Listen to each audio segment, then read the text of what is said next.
everyone, it's Dave from JD Cycle Works. Today I'm going to show you the difference of a bike that we made an exhaust change on and what the results are from it.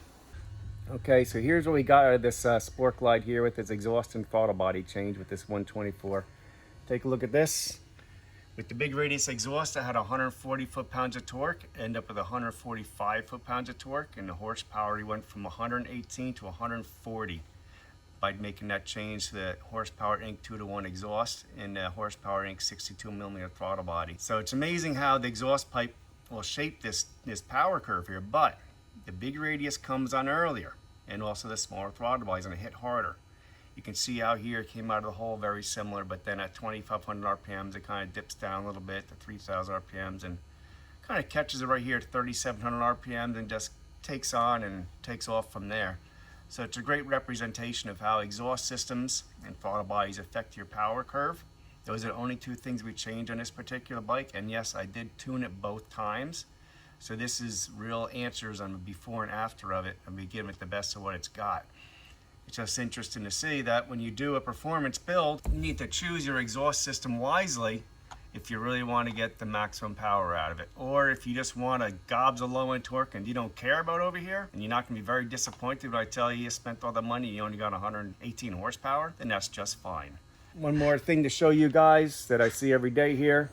This bike originally was done with a Vance Hines big radius on there, S&S 55mm intake. It's a 124, and it worked out not too exciting. So right now we have a Horsepower Inc. 2-to-1 on there with the Horsepower Inc. 62mm throttle body.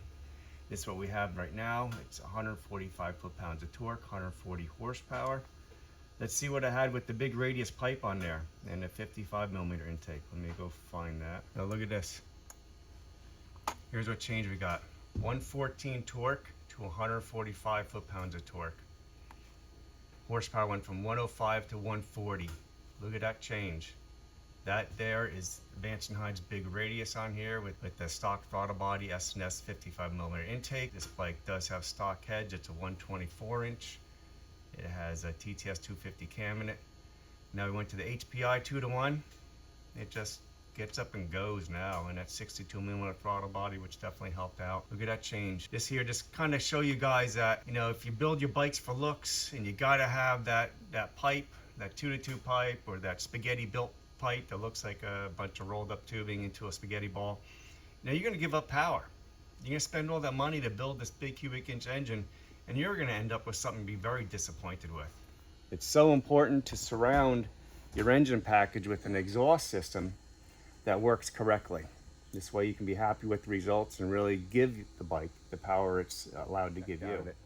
Please like and subscribe, and try to keep these videos coming.